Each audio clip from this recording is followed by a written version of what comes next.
Aujourd'hui, nous sommes à Chioggia, l'un des ports de Venise, et nous nous rendons dans la ville historique de Venise, riche en canaux. Notre excursion en un coup d'œil. La place Saint-Marc est proposée par les navires de croisière à Venise et constitue l'excursion incluse par Viking à Venise.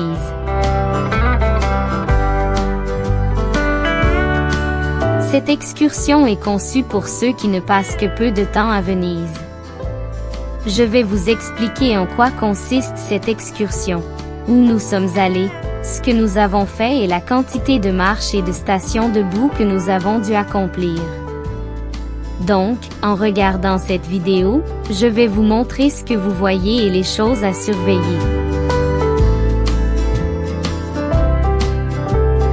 Venise est à environ 1 heure de ferry de Chioggia, à travers les eaux calmes et protégées de la lagune de Venise.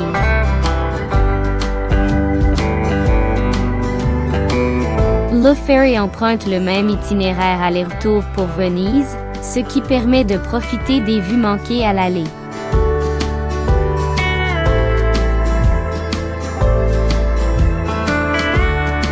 Je recommande de s'asseoir à gauche ou à bâbord du ferry pour le trajet, car c'est de ce côté que l'on bénéficie des plus belles vues sur Venise à mesure que le ferry approche de sa destination.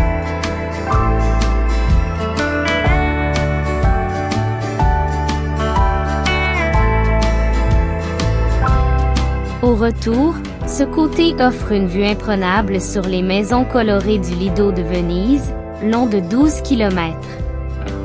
On peut également admirer l'île méridionale de Pellestrina.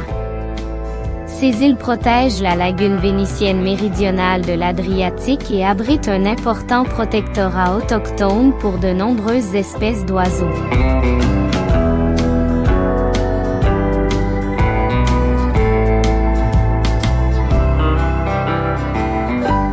Nous avons retrouvé notre guide à notre arrivée à Venise.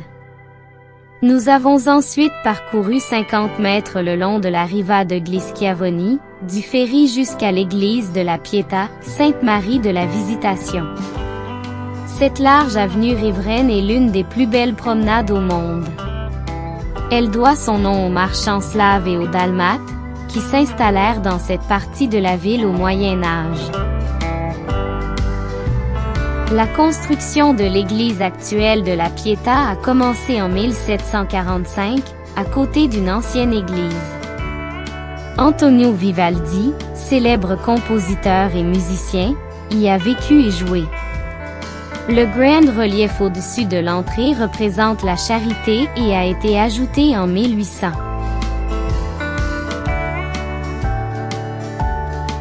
De l'église, nous sommes allés à l'intérieur des terres, par les ruelles étroites, jusqu'au Campiello de la Fraterna, qui, vers 1500, était un centre de charité pour les pauvres et les nécessiteux.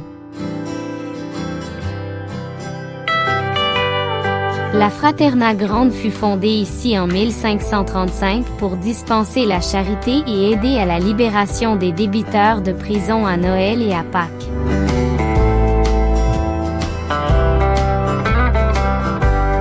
Sur la place se trouve une fontaine classique.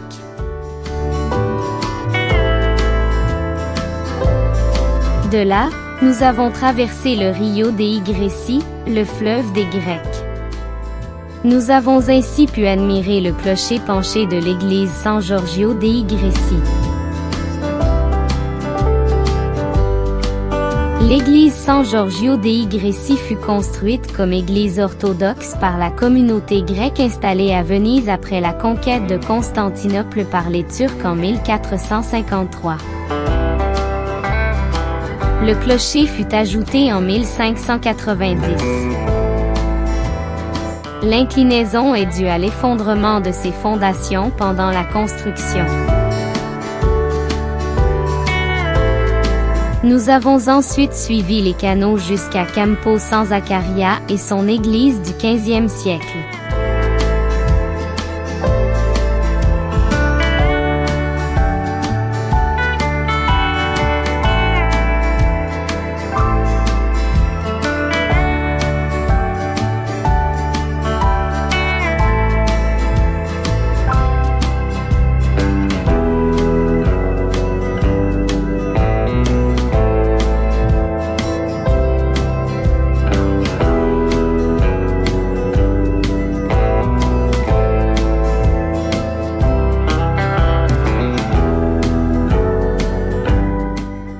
Cette église est dédiée à Saint Zacharia, père de Jean-Baptiste.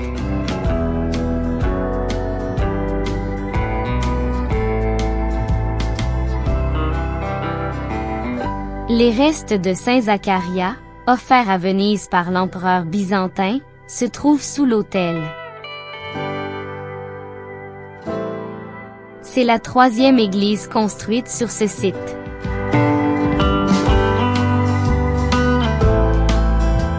Le pape Benoît III s'est réfugié dans l'église d'origine en 855 pour échapper aux violences antipapes.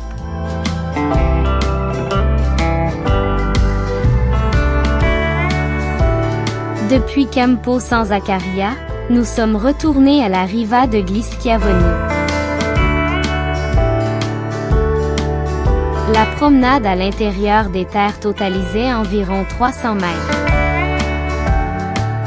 Nous avons ensuite longé la riva de Glischiavoni sur une centaine de mètres jusqu'au Palazzo du Carle.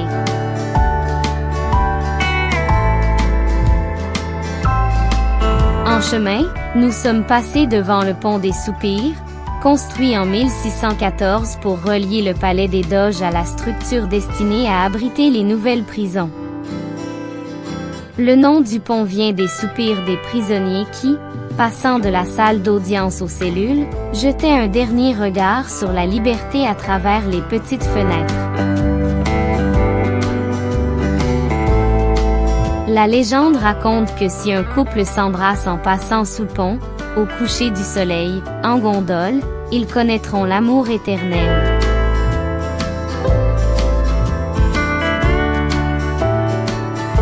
Le Palazzo du Carle, également connu sous le nom de Palais des Doges, fut construit vers 1300 et servait de résidence aux Doges de Venise, autorité suprême de l'ancienne République de Venise.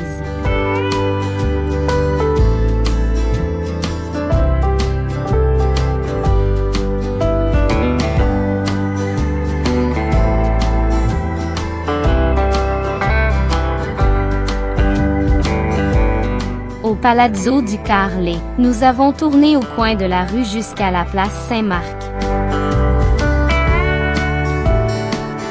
Elle est construite sur un ancien fleuve, comblé et pavé au XIVe siècle. Nous sommes passés devant le campanile de Saint-Marc. C'est le plus haut bâtiment de Venise, culminant à 99 mètres, 320 pieds.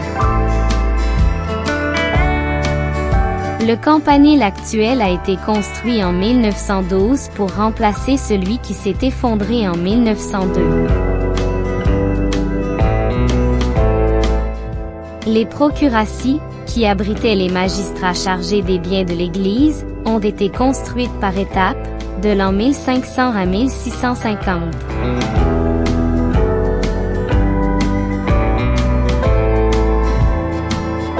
À côté du Palazzo du Carle trouve la basilique Saint-Marc.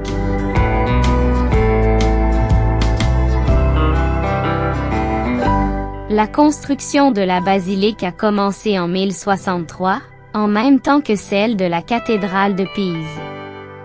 Une rivalité importante régnait entre eux pour savoir lequel serait le plus spectaculaire. Les restes de Saint-Marc reposent dans les fondations de la basilique. Notre visite guidée s'est terminée et nous étions libres de poursuivre notre exploration de Venise par nous-mêmes. Nous avons ensuite parcouru 300 mètres à pied jusqu'au quai d'arrivée pour prendre le ferry qui nous ramènerait à notre navire. En incluant le retour au ferry, là où la visite s'est terminée, nous avons parcouru environ 850 mètres, soit un demi-mile, autour de Venise.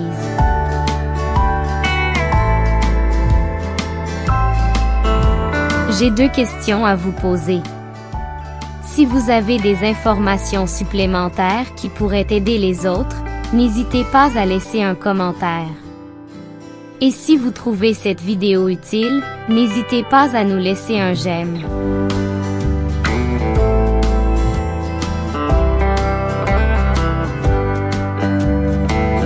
comme les ferries circulent toute la journée, nous avons eu tout le temps d'explorer Venise plus en profondeur, notamment pour admirer la vue depuis l'emblématique pont du Rialto.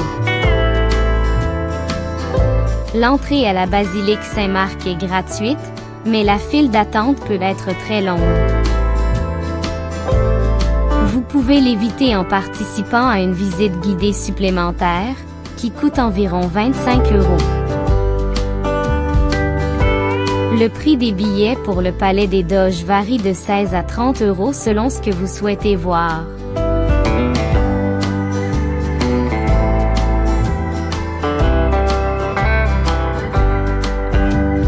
La visite du Palais des Doges dure environ 1 heure et 15 minutes.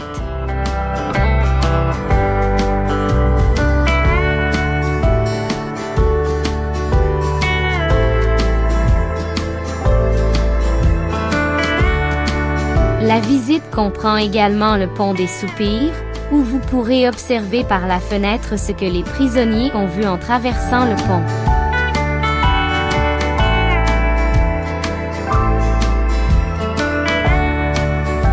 La visite du campanile de Saint-Marc coûte environ 15 €.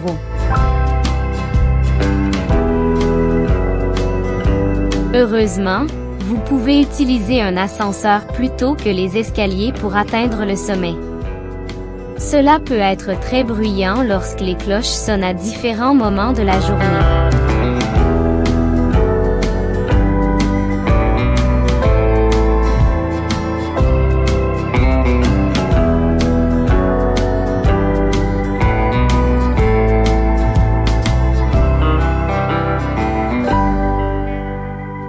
Le ferry a suivi le même itinéraire, passant par le Lido di Venezia et Pellestrina, pour revenir au navire.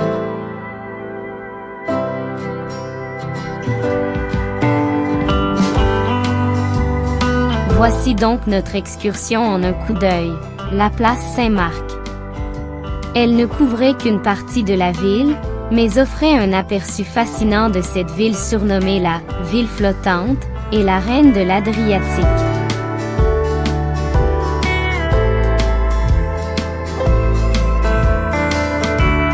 Pour découvrir Venise plus en détail, regardez notre vidéo « Visite photographique de Venise ». Vous trouverez un lien ci-dessous.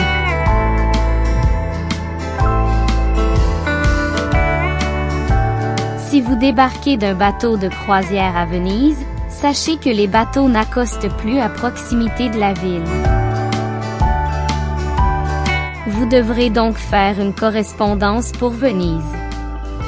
De Chioggia, nous avons effectué un trajet en bus d'1 heure entre le navire et l'ancien terminal de passagers, près de la ville. Pour rejoindre Venise, nous avons dû traverser le parking et revenir par l'entrée principale pour rejoindre le Venice People Mover.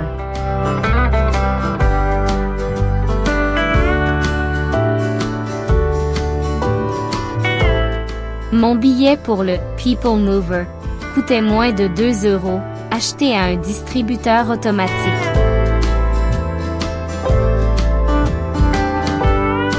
Le terminus était le premier arrêt après l'embarquement.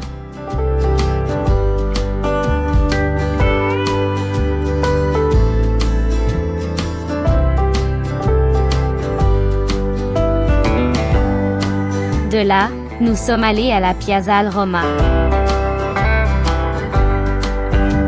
La Piazzale dispose d'un quai où les bateaux taxis ou les vaporetto peuvent vous emmener jusqu'à votre destination finale.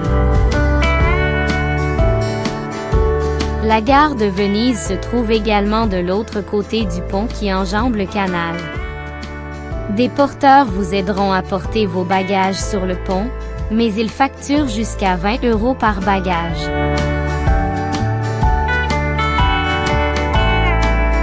Voilà notre visite de Venise.